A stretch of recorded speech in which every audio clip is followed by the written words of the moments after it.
Hello everyone, David here. Welcome back to the DGR podcast. I have a really cool episode today. I have Joseph Bartz. I actually went on Joseph's podcast and he graciously allowed us to share it over here as well. Joseph was actually my first ever teacher.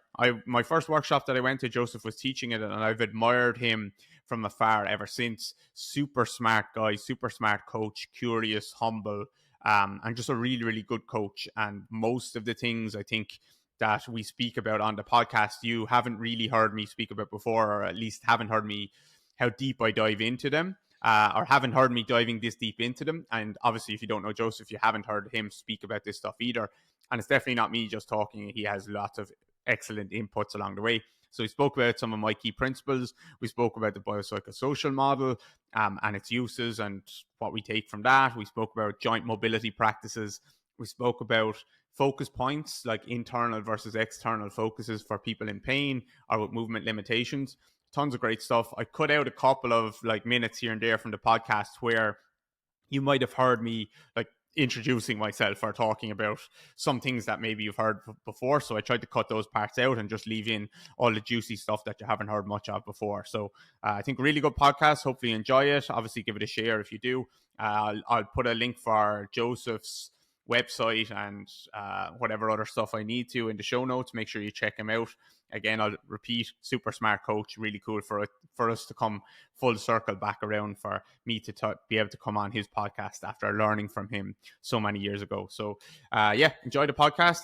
Here you go. All right. Welcome to another episode of the Lebenspraxis podcast. And today I'm here with David Grey. David, we met some years ago, and I tell the story about how it came to be that there's this podcast episode now together in a moment. But I knew that we met. I didn't know at which workshop, but I found out because I listened to the episode you did with Soichi. Mm-hmm. And there was a side sentence where you said it, because apparently this was your first time at an Ido Portal event. And I felt a little bit bad when I heard this, because did you know that Ido would not be there at the event? No. Okay. Yeah. No. Because there was this different phases. In the beginning, when I was starting to teach workshops for Ido, that was very often the case that he knew already he wouldn't come, but he wouldn't say it. Then more and more people started to, realize, Ido might not be there. And then they had like a small sentence in the bottom that Ido might be there or might not be there. And for me, it was always a bit of a tricky situation. I was not really in a place of power, so I didn't feel I could do much about it. And I also didn't really understand what's going on. Why are we not telling the people that he will not be there? But I know why he did it, because everyone was so connected with him. Everyone wanted to meet him, but he wanted people to be there for the material. So it put me in a very difficult situation sometimes, because I had also people, taking me after the workshop and asking Joseph, okay, let's speak for a moment. Why is Ido not here? And could he not tell us before? And they're always thank you, Joseph, for being here. It was very nice. And I enjoyed it very much. But it would have been also great if Ido would have been here. Yeah. I thought it was a great workshop. There's just that initial disappointment that he's not there, because obviously he's the face of the brand and stuff. And I can understand from his point of view, because I probably wouldn't have went if I knew he wasn't going to be there. But then once I did go and once I finished it, I was still really happy that I went. So it's a bit of a tricky one. And we're running our own workshops now, and I have a similar problem because it's under my name and I have to teach them. But maybe I don't always want to have to teach them. So it's kind of a tricky one, but I would tell people who the instructor was. That was exactly the question that I wanted to ask. How is it with your workshops now? If you run into the similar problem. So, okay, you already had this. on your mind. Nice. I tell a moment the story of this podcast episode. So I have a student, Simon Maurer, who went to I think he went to a workshop and he did also some coaching, if I'm not mistaken. Yeah. I'm not sure if with you directly or with some of your with me, a little bit online with me a couple of years ago, and then I think he's done some of our programs on his own, and then he came to our workshop in Munich, which was a couple of months ago, sometime earlier this year. Okay, yes, and he was very, very excited. Like he told me directly after, "Wow, Joseph, this was a very, very exciting workshop. I learned so much," and then he did a Zoom session with me and a few others from like, we are all a small community here, semi-small, let's say, or like a community of, the group that is really dedicated. And we sometimes do the Zooms to share things with each other. So he shared a few of these principles, the basic principles that you have to do. And now I introduce who you are, because David is talking about rehabilitation. Yeah. So your company is also called David Grey Rehab. Mm-hmm. Oh? Yes. So that's David's main thing, rehabilitation. But I think you have your very own ideas there, as far as I understand from what I saw, what Simon said. And I would say I know very little of it yet. So I would be very interested to know a little bit more. And what I also know, because I said already, okay, you had this episode with Soichi. I know that you have been in Australia for a while, and there you crossed paths with Soichi and spent a little bit of time learning from her, became a student, and then Soichi also went to a workshop of yours. So there was this twist also. But I think one very important part, and tell me if it's correct, is you had some certain injuries or pains, and the things that you did, like the movement approach, like these different things, couldn't really solve it. And then you searched for your way to solve that. That worked, created a system around it, and now you're doing this with people. And if I'm correct, is there are people coming to you with their own problems, but there are also many trainers or maybe physiotherapists also that probably, I would guess, lots of physiotherapists probably, that learn your methods. Is that correct? Yeah, that's correct. Yeah. So the time I met you, Joseph, I was playing a lot of Gaelic football at the time, which is an Irish sport, and hurling as well, 2 Irish sports, but mainly Gaelic football. And I was playing at a decent level, and I was very, very serious about it. And I had a lot of knee issues and a lot of Achilles issues. And I just was very frustrated with the state of the rehab and the physiotherapy and some of the training, doctors and all of that kind of health and fitness industry in Ireland. I really struggled to get the help that I needed for various reasons, and not any blame on any one person or anything like that. Everyone was trying their best, but even the industry has moved on quite a bit, even in the last 15 years. I think everyone or most people are a lot better.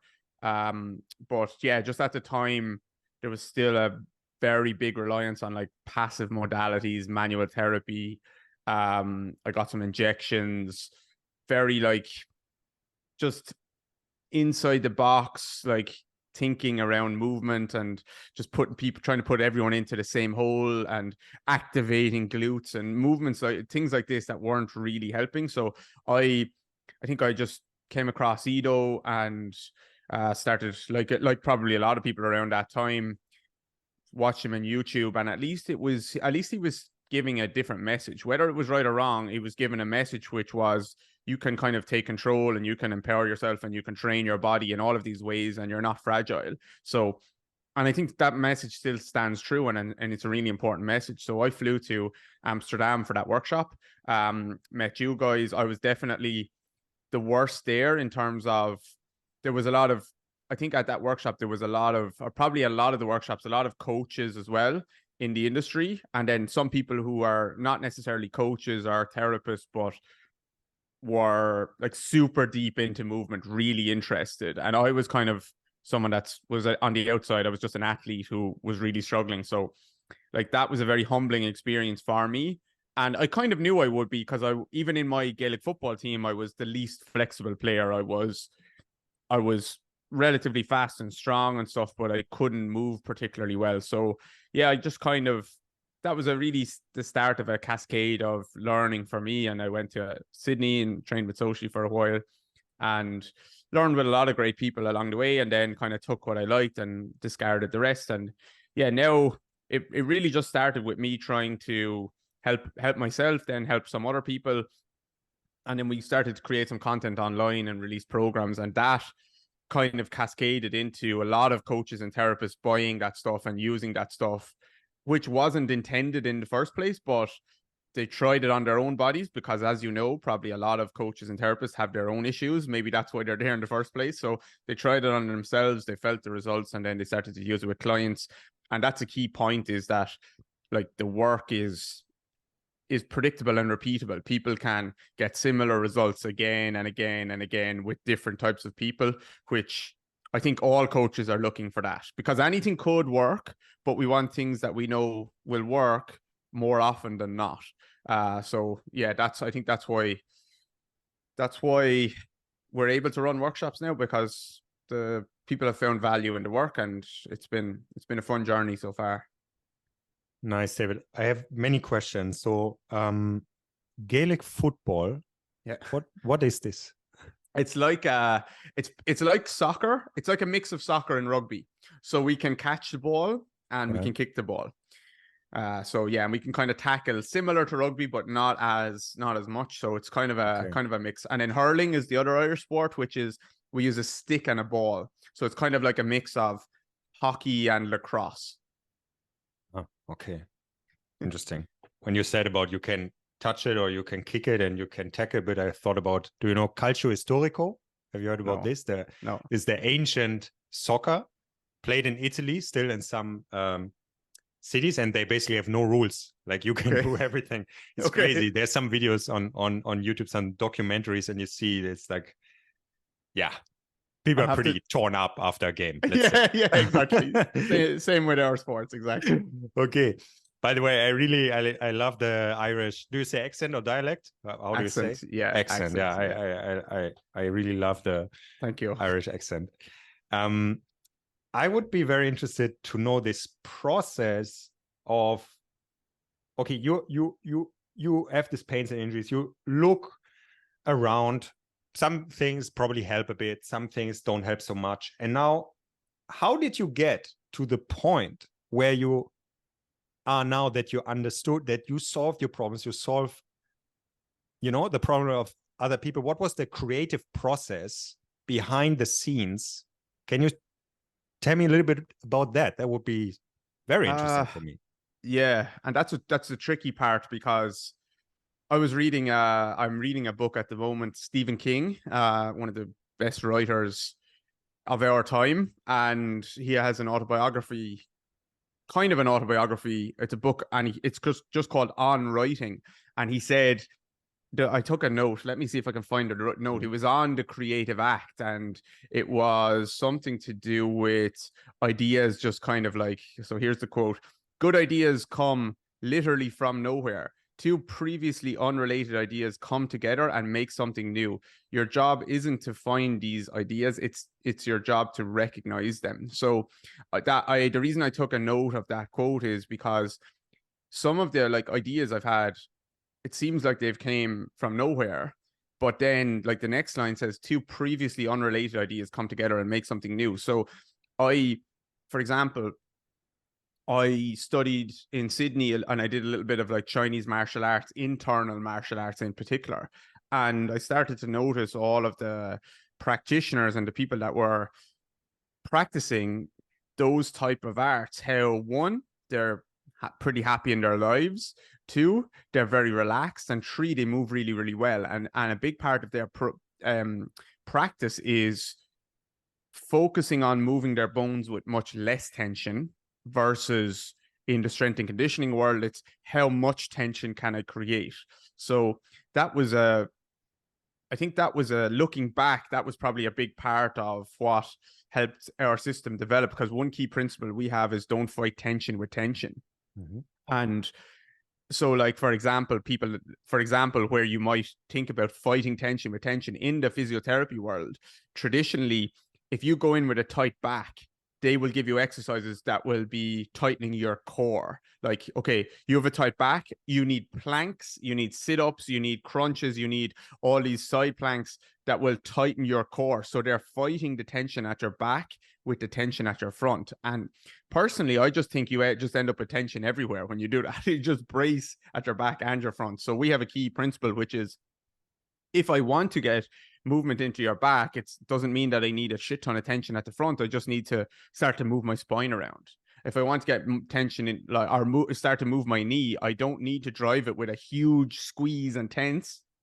I just need to move my bones. So that is a key principle. Don't fight tension with tension. And that kind of paired then with some really good people that I learned from in the biomechanics world allows hopefully me and others to be able to assess people, to see how they're moving and what ways they are not moving or can't move, and then help them find ways to move that area in their body, but with the key point of not trying to just like squeeze or brace or pull myself in as hard as possible. Actually just let the bones move and the muscles will do their job. So that's a key principle, and that's where like two unrelated ideas, for me at least, kind of came together.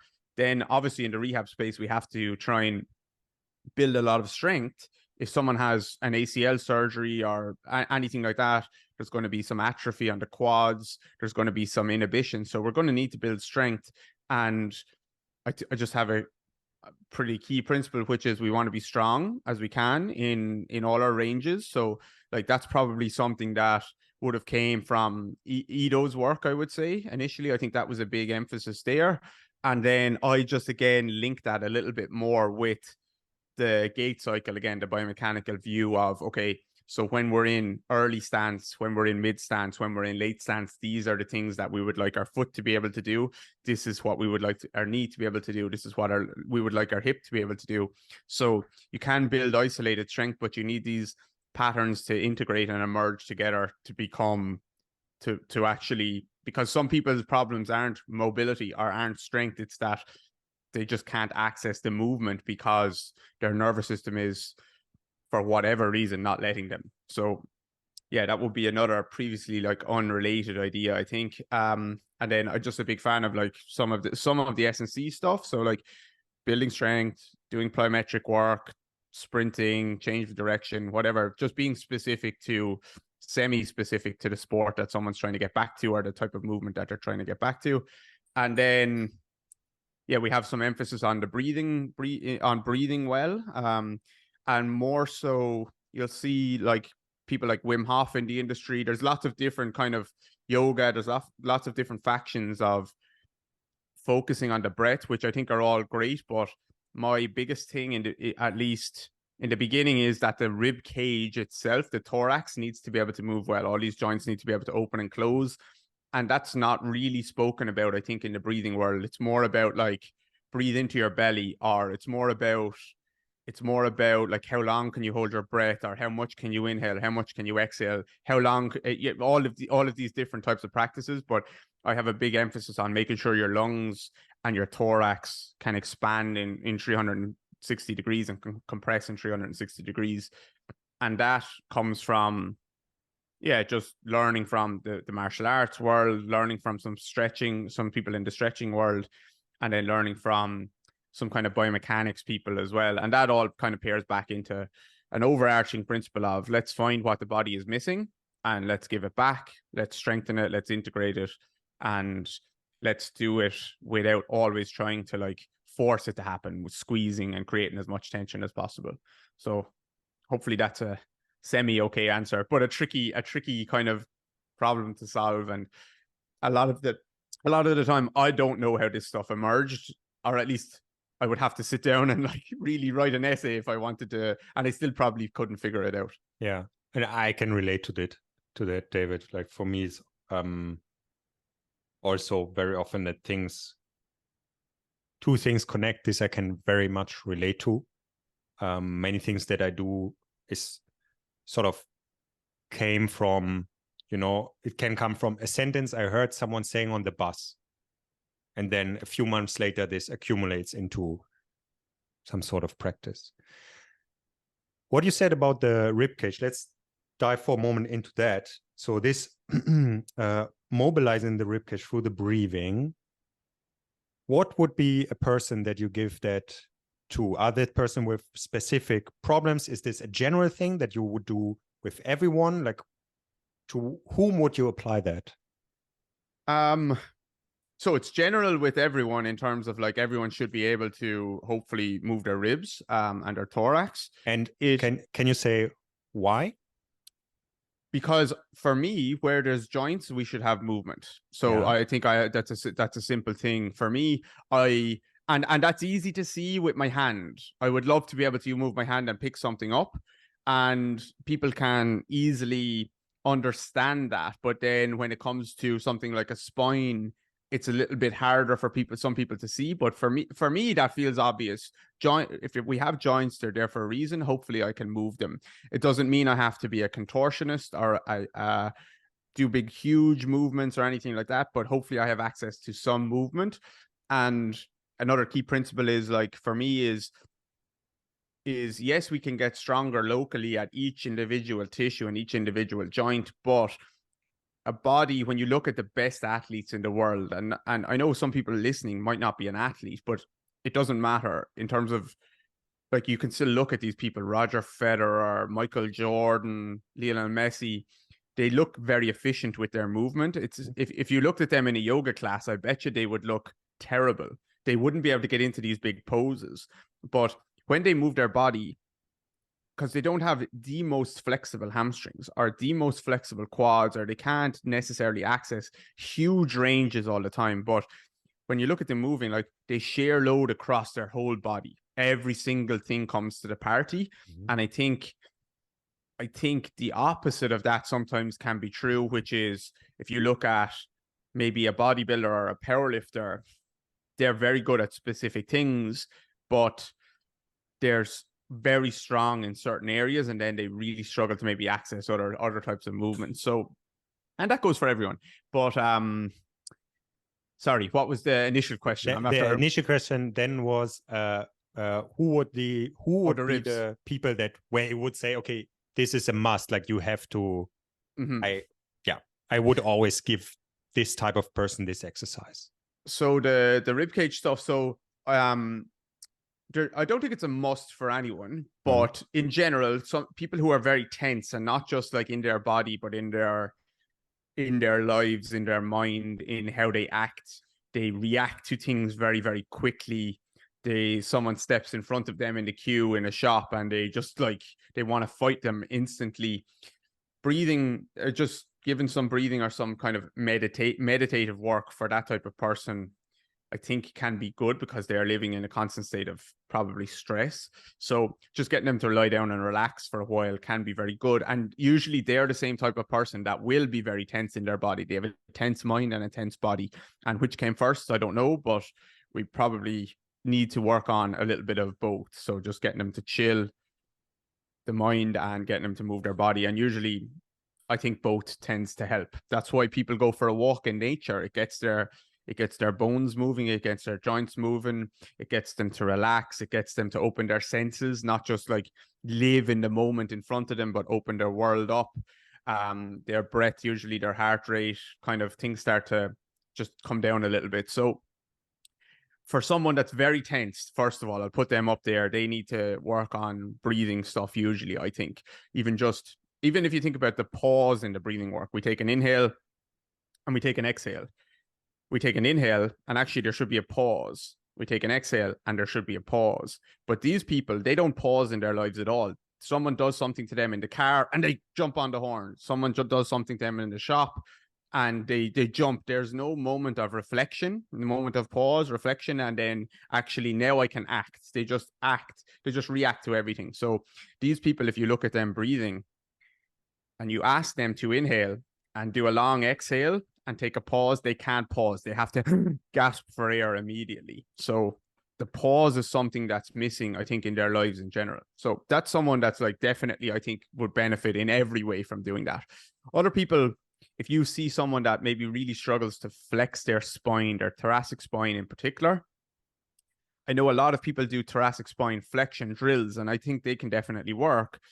But sometimes my first thing would be to look at actually, can they put air into that area and expand that area back there, and open up all that kind of posterior mediastinum, which is all that space just around the back of the rib cage, let's just say. Then if you have someone that maybe struggles to go into the spinal extension, thoracic spine in particular, and not even just extension, but because we can go into extension, but you can keep your chest quite closed when you do that. So it's more about actually getting expansion through the chest wall. So maybe someone who has very rounded shoulders, and which there's nothing wrong with at all, but they might be maybe losing movement options and not be able to move in a certain way. So I would be trying to get them to maybe open their chest a bit more with the breath. And then if you think about, these are just base level things, but you think about someone who maybe struggles to laterally flex and side bend their spine, maybe that's where like they need to side bend and close one side and breathe and be able to really open up the other side. So those are some simple things. But in general, I think when you start to dive deep into the biomechanics stuff, when you see people with very tight feet and tight ankles and tight hips, like if they have very tight feet and ankles, usually they have very tight hips, and usually they don't move their spine very well. They don't move their shoulders very well. So rather than trying to run around the whole body and stretch each isolated area, which I think a lot of people do, I think if you can not necessarily start, but if you have a focus on mobilizing the middle of the body, getting the ribs and the spine moving really well, I feel like that kind of proximal mobility starts to spread out and opens up the shoulders, the hips, the knees, the ankles as well. Nice. So now it sounds like we have a nice principle now to go from the center and not always, but certainly to be open-minded to that idea, to make sure, like, if you have someone that is just so tight through the rib cage, in every breath they take, they're really constricted, I think there's a lot of benefit in opening that up. And interesting how quickly we got into a more holistic thing that we're talking about, because if I would now open Instagram and look at your account first, I would think about, okay, this is more centered on, let's say, the physical layer. Mm-hmm. But now very quickly you talked about the whole integration of everything and the mental layer, in a sense, the spiritual layer also. That's very interesting for me to hear. And I see why this is maybe not the first thing that you would on your Instagram show or something like this, obviously, because I think you clearly have your niche defined, what you want to talk about, sort of to get people's attention, and from there you can go into deeper things, maybe openly, or maybe just you observe things and you give them things that a client might not even, in a sense, like, no, it's for that. Exactly.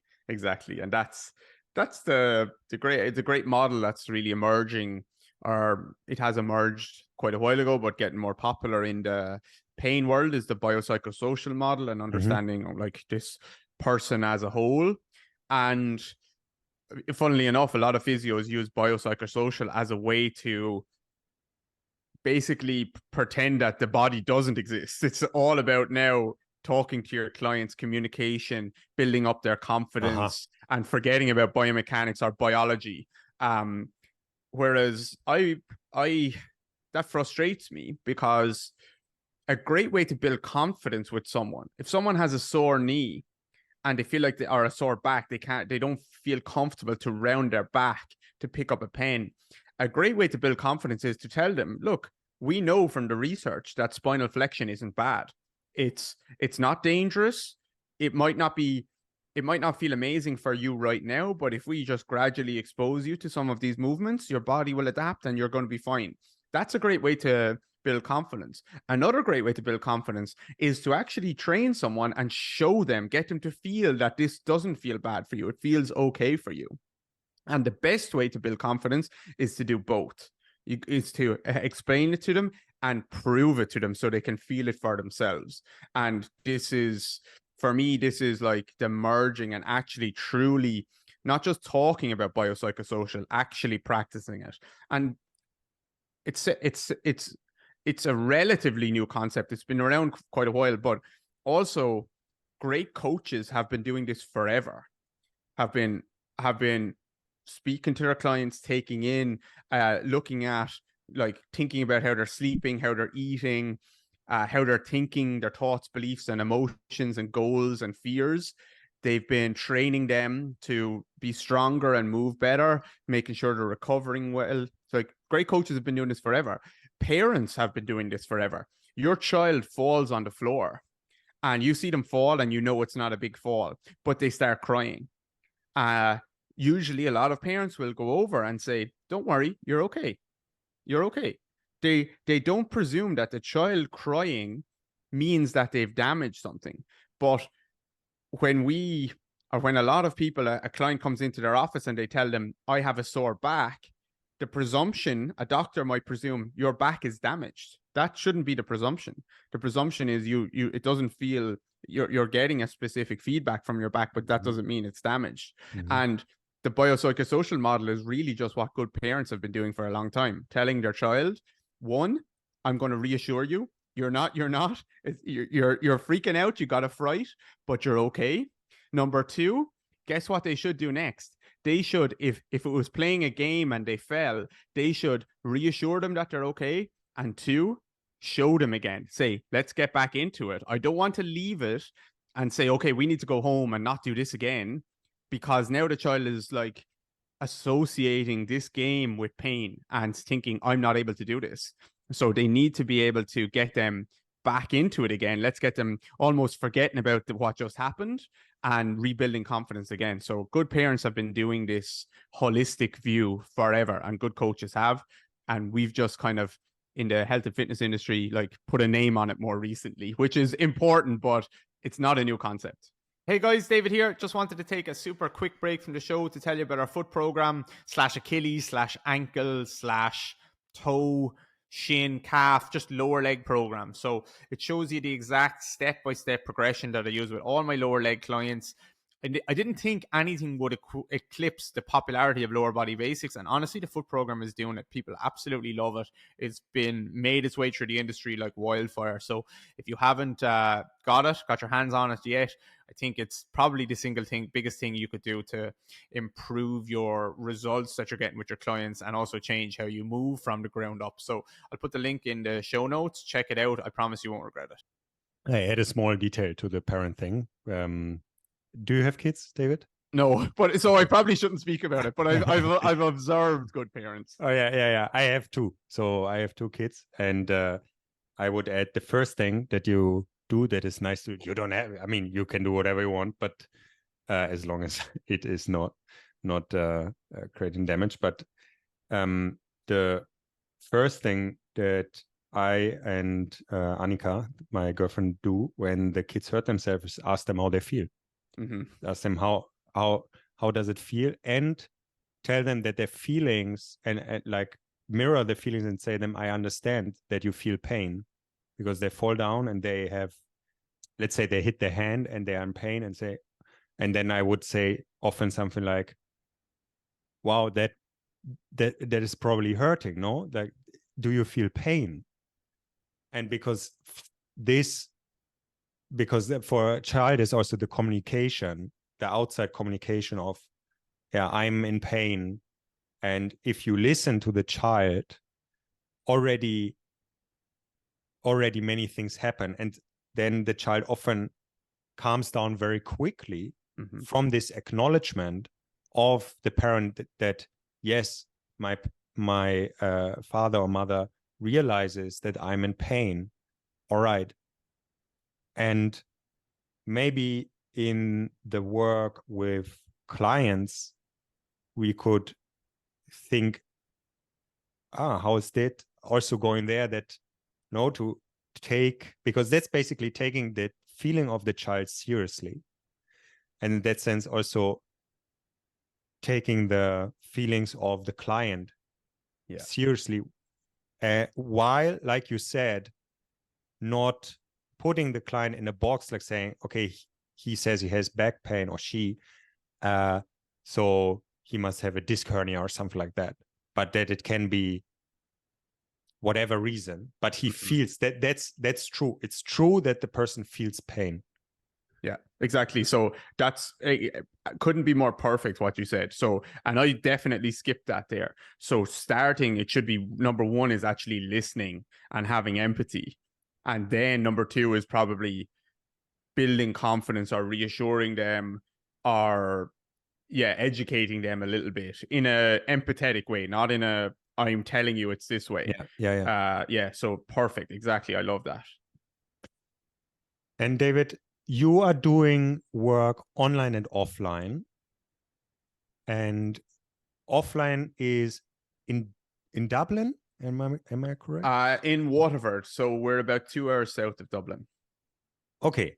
This is a place I never heard of, unfortunately, but yeah, it's unfortunate for us too in some ways, because it's really nice here, but the biggest problem is we don't have an airport. So we actually have a client over here at the moment from Switzerland who has flown in. He's a runner. He's come over to us probably 4 times in the last 18 months or 2 years for like a week or 2 weeks or 3 weeks of training at a time. We initially started with online. He had a foot problem, sesamoid problem. He hadn't run for about 18 months, and we cleaned that up online. And then he wanted to get over and come into more just training stuff. Like, okay, this happens quite a bit. Like we kind of rehab an issue, and then they realize that now they're actually performing a bit better than they were even before they were injured, and they want to keep going down that rabbit hole. So yeah, the biggest issue with this is he has to fly into Dublin and then get a train down or hire a car or something like that. So, and also we're doing a lot of traveling for our workshop. So the lack of an airport in our city is a big issue for me right now. I see. How big is this city? It's like the 5th or 6th biggest city in Ireland, and Ireland is not a big place, so not that big. Okay. I don't know how many people, but not that big. Okay. All right. Okay.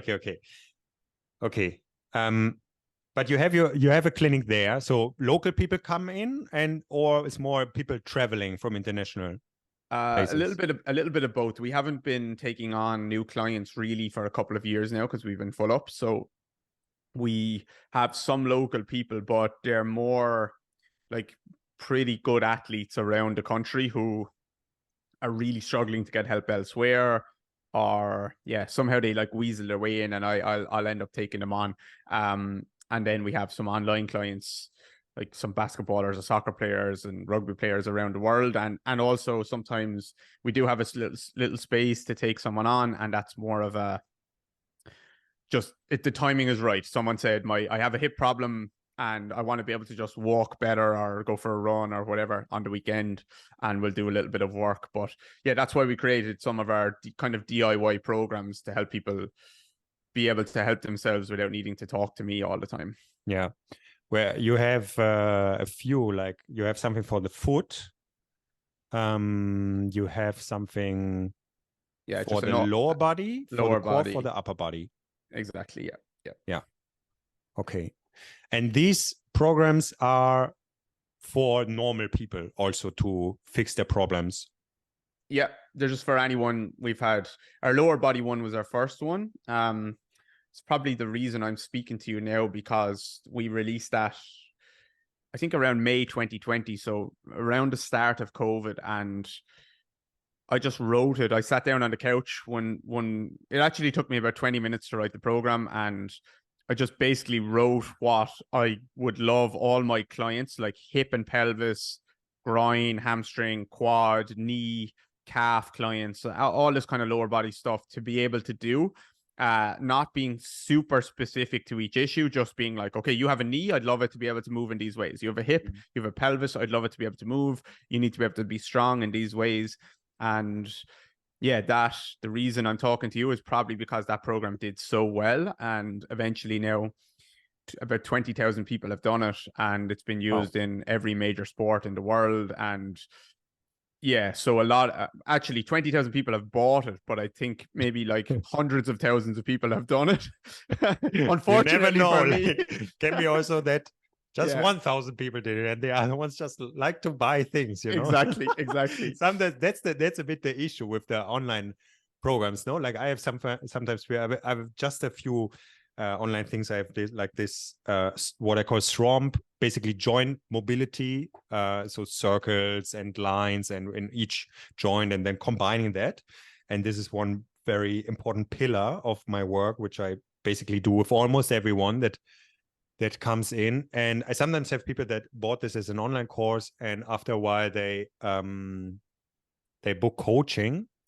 Yeah, because they realize it's hard for them to do that. There's a certain type of people, no? There's people that can do that on their own. They buy this DIY program, and and they come out on the other side as, I did it, perfect, works. And there are other people, they need an accountability partner, or they need someone to look after them and so on. And for them, they're much more, let's say, interactive people, which I would say, in a sense, everyone is usually benefiting from accountability, but obviously as a coach, you have a very limited amount of time that you can coach people. So this DIY programs, I also find always very helpful, and they're usually a good start, into something. So if people want to know more about your stuff, probably they first look at they see you on Instagram, because I think that's your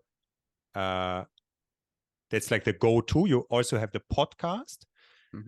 The podcast, it seems for me, it's a little bit more for people that are already in the thing, but I might be mistaken. Yeah. So it's more, I go a bit more higher level on the podcast. Yeah. Because what I listened to, I also felt like, wow, I need to really concentrate now to stay. And that's the tricky thing with the podcast is I definitely am talking to coaches and therapists there. But you probably know yourself, especially with solo episodes, a conversation like this is great because I can judge your feedback and your reactions and stuff. And I know how fast, hopefully I know roughly how fast to speak and how slow. But on a solo podcast, I just have a topic and I just go, and I don't know, I can't see anyone nodding along. So when I finished doing a solo podcast talking about whatever I talked about, I did one release. There's one releasing today talking about contrast training, French contrast training in rehab, which is like pairing 4 exercises. So doing like something heavy, then something fast, then something kind of heavy, and then something pretty fast, for example. And I just spoke about my thoughts on that. And I finished the podcast and I walk away and I literally don't know if one person will understand anything or benefit in any way. But, I know what you mean. I know what you mean with this content creation. I have the same thing, that I sometimes feel like sort of I'm here talking, I don't see anyone. That's why I often like to do podcast episodes also with Mariana, who is my right hand or my left hand, because we're both left-handed. I like to say my left hand. Yeah. So I like to do lots of stuff with her together, although it's sort of not necessarily always needed. I might know everything that I want to say, but it's still good to sort of have a sparring partner in the room, and someone that can, that can get feedback and raise a little bit the eyebrow if you say something that makes no sense at all. Can I ask a question, Joseph, around your joint mobility, that kind of program that you have? Can you explain a little bit around the concepts or how that works? I know you're saying like circles and lines, but I know you think a lot deeper. I would say, so if, for the listeners, if someone knows the approach, the neuroathletic approach, I realized, actually they do the same thing. So what I do there is education about how the joints function, how you can move them. And first we start in a very isolated way, like, okay, I move the head side to side, these things. different lines, also diagonals, and then different rotations, different combinations of it. And first learning to like make decisions about what moves and what moves not. And this I also took from the time I spent with Ido, where we also did a lot of this joint rotations and stuff. I would say we skipped many basic things because Ido he always said, okay, this thing people already did 5 times when they walked to the gym at the street. But I actually then decided, okay, but I want to have all these very basic things because when I did it with people, I realized people said, wow, I feel so different now after. And also I realized the same thing for me.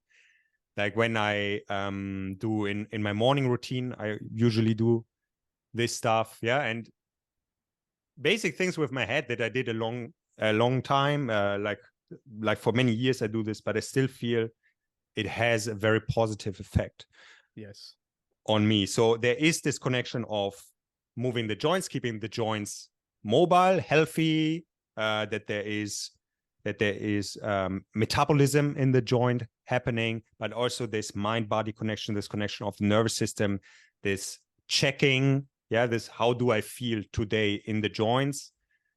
First, more isolated way, but then it can also lead to more improvisation, actually, like first integrating, like moving one thing here, moving one thing there, and also in this also a thing I took from Ido, like talking about open kinetic chain and closed kinetic chain.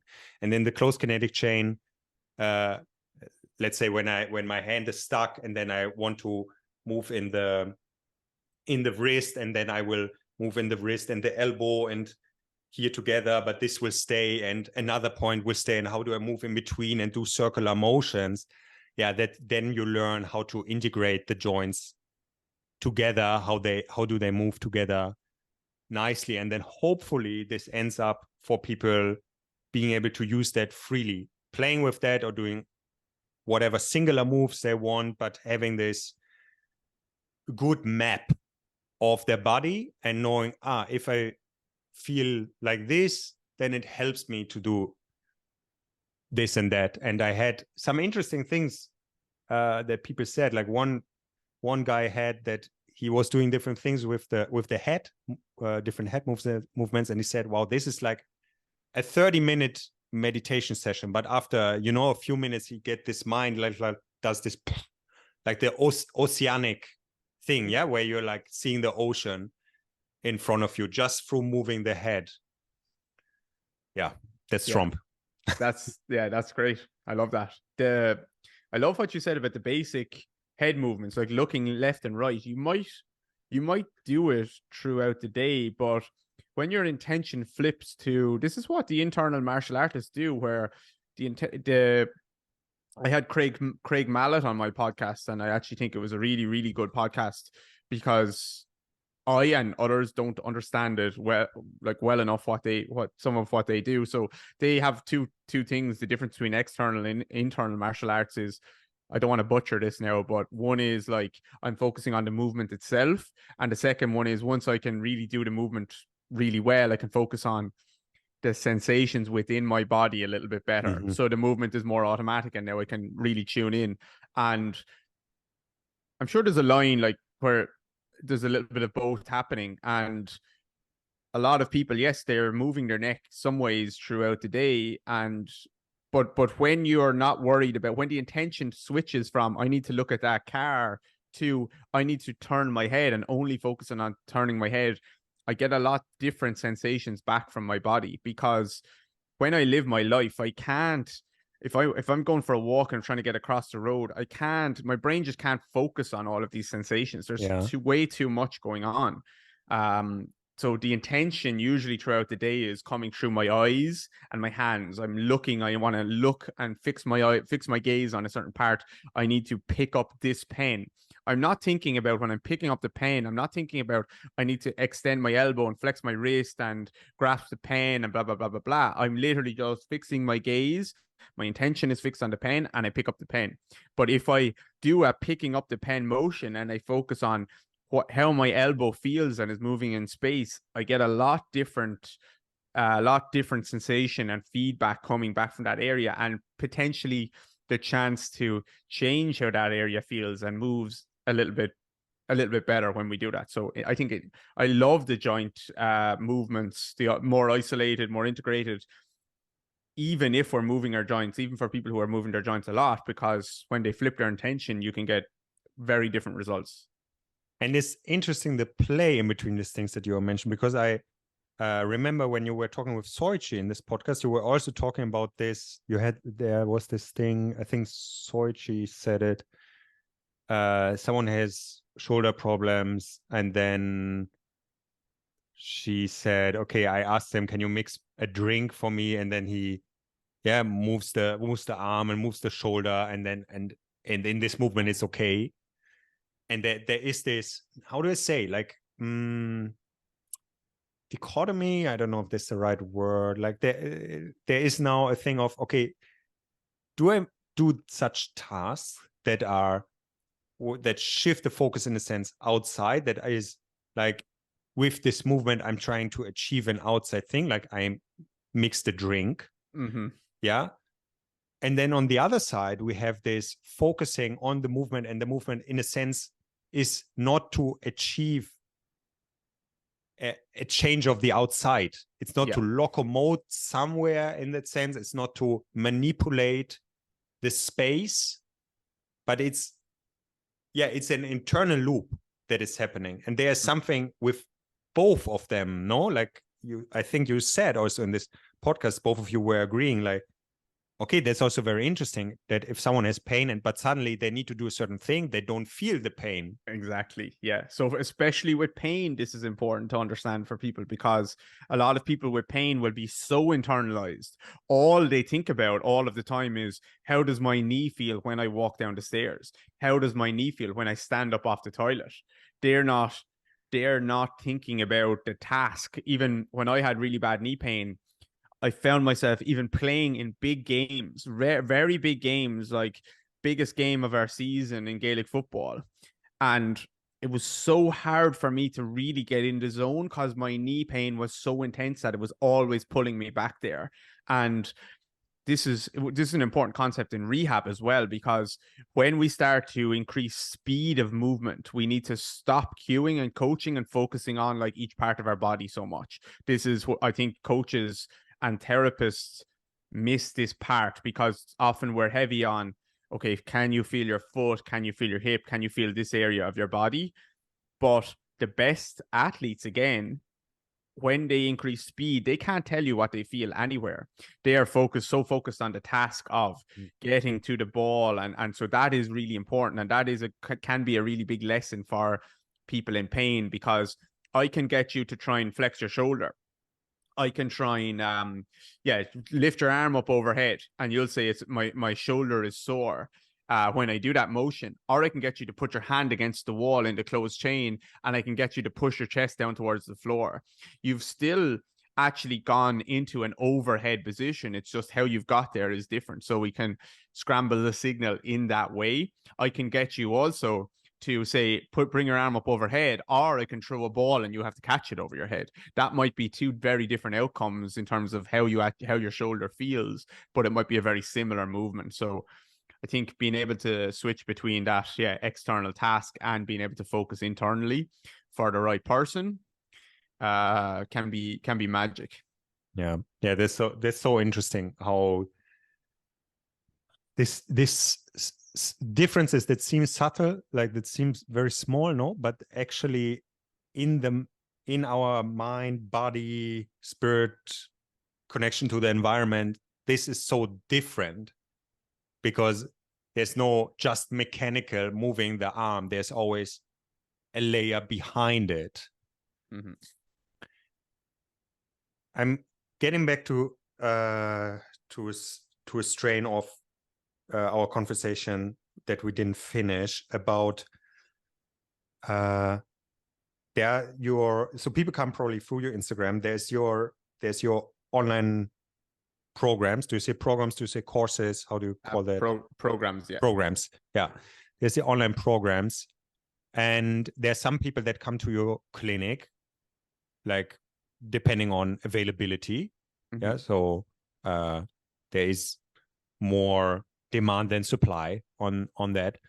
And you have some workshops as well. Also not so many as I see. Yeah. You also do too much some travel workshops here and there, it looks yeah, like. travel wears me down a little bit. So we've been in Australia, Germany, Sweden, Canada for a couple of workshops, London twice already this year, maybe somewhere else as well. I think a couple of other places. So we've been doing at least one workshop every month, and I get sick of airports very quickly. I really like being in the city or the place, but I don't like being in the airport. Yeah, I know that feeling. Like when this was mainly when I was working with Ido, or before I was working for MoveNut. So yeah, I was also traveling a lot, and now I'm traveling much less. I'm also traveling, but then it was like every other weekend, and that was quite intense. So yeah, it was intense to a point also where my son yesterday, he asked me if I have been in Belfast. He's very much into the Titanic at the moment, and the Titanic has been built in Belfast. And my mother was standing next to me actually, and I was saying, I don't know.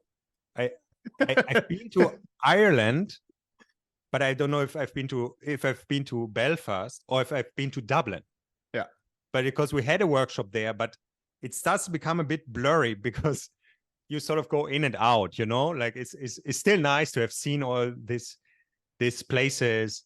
But as at least we didn't do it that we stayed, because we had always Berlin as the base and came back. And now I would do it similar I'm doing it similar because of my kids. I don't want to stay too long away from them. Well, it was an interesting moment where I realized, wow, okay, usually I know, but it's also because of the situation in Ireland, because there's two capitals, like of North Ireland and of the of Ireland, and that was confusing me a little bit, but it showed me, okay, that's interesting. Yeah, that's why my wife Kira organizes all of our workshops, and I literally don't know most of the time. I don't know the name of the gym. I don't know whereabouts it is. She just gets me there, and then I start talking, and that's so. Yeah, I can't even remember where I was like last month. Never mind a few years ago. If people are coming to you, they want to solve a problem, compared to now, because to my podcast, there's lots of coaches are listening to it, also physiotherapists. Do they have a different entry point, or they would both start with buying one of your online programs? I honestly think that's the best place to begin, because it gives people a chance to dip a toe in, and it's very practical to begin with. And I like people to start with practical, and then like we have a membership site at the moment where it's almost like a Netflix of just movement. So you can just go on and choose a body part or some kind of topic, and there'll be loads of different like 5, 10, 15-minute videos where I break down. I might show you a client and stuff like this. And I think there's about 800 coaches and therapists in there that study every month with us there. It's just a monthly subscription. And I would say 95% of them have started with buying a program first, just to get a feel of it and try a few things. And it's not a huge commitment. The programs might be like 20 minutes a day or 3 or 4 days a week or something like that. So yeah, most people start with either the lower body basics one or the foot one. And the good thing they weren't actually written for coaches and therapists. They were just written for people to do. But yeah, they end up coaches and therapists, especially the new foot one now. It kind of has 4 phases where it breaks down. Okay, here's the foot. We're gonna, in phase 1, we're gonna start to map out the rear foot, the midfoot, and the forefoot, get you really sensing each area, opening the joints, particularly in the midfoot, and just build not tiny, but just do a 1 or 2 exercises to build a little bit of strength in the soleus and learning to push through the foot.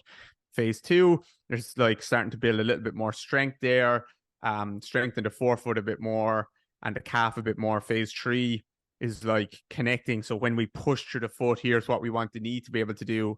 And here's how the hip, we should get hip extension when we push through this part of the foot.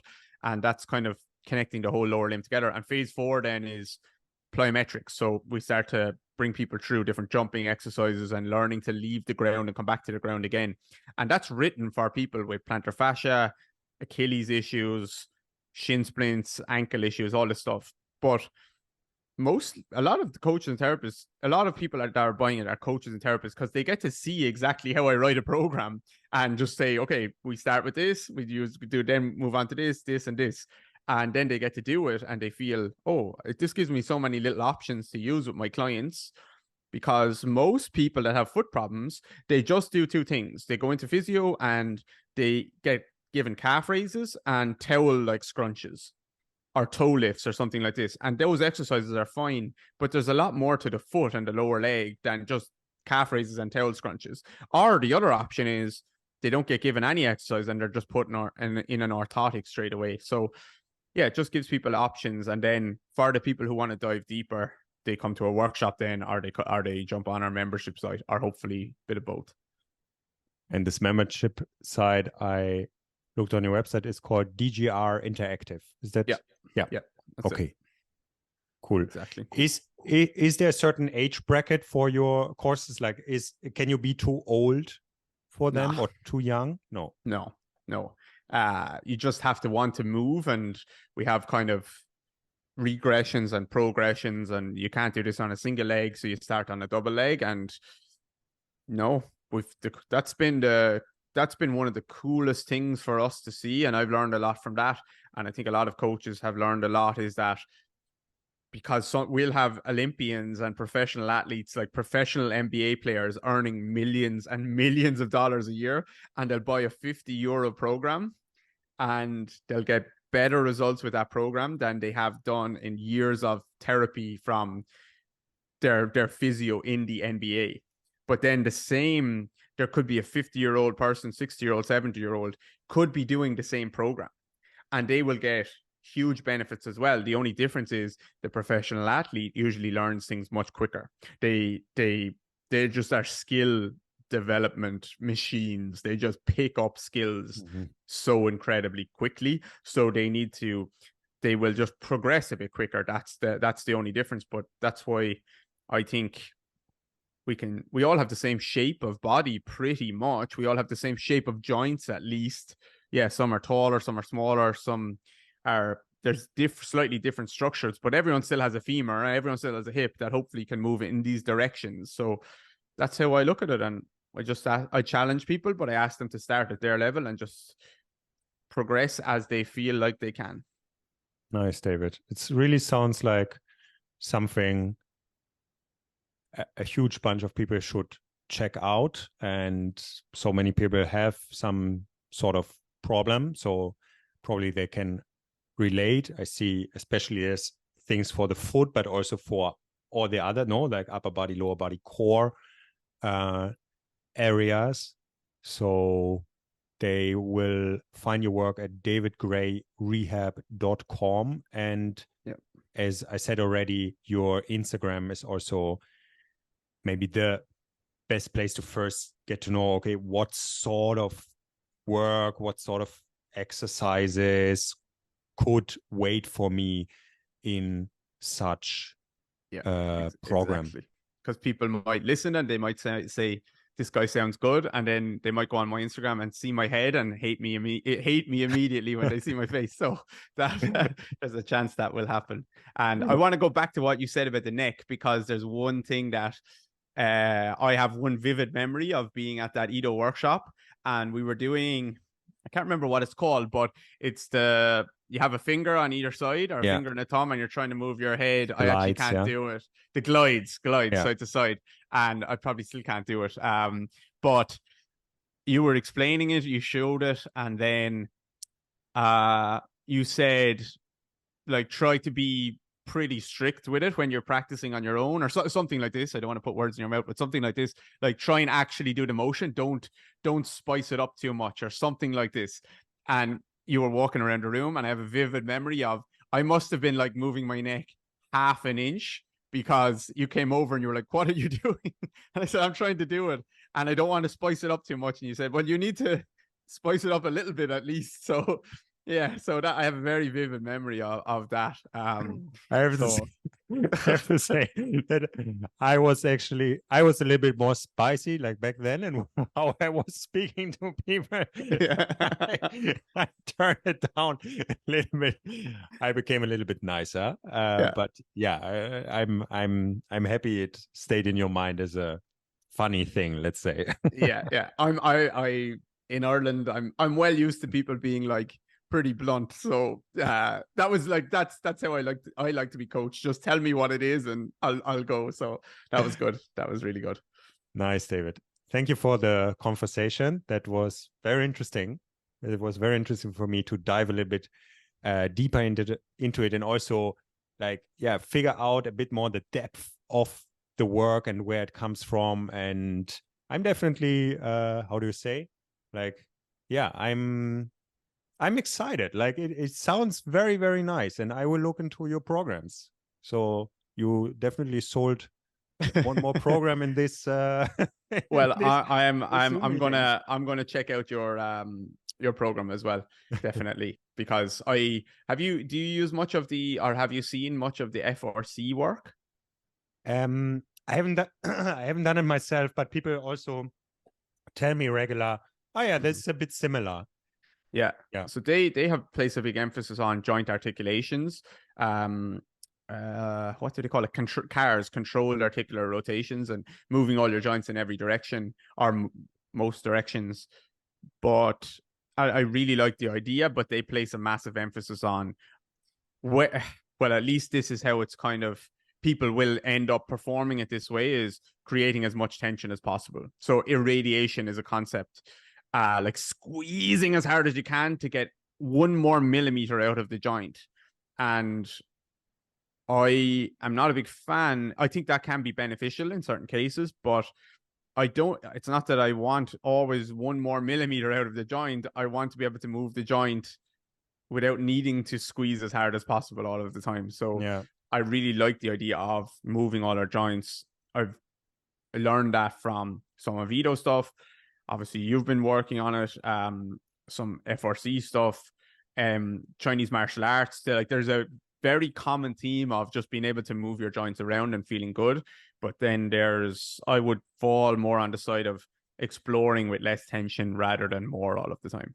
Yeah. I feel related to this. That's why I also call it soft range of motion practice, because it might start with tension here and there, and you might feel your muscles working, but in the end, the idea is that you have a soft body. Mm-hmm. Love it. Excellent. Cool. Excellent. Thank you, Joseph, David. thank you. Thank you for having me. I really appreciate it. Really enjoyed the chat, and keep up the great work.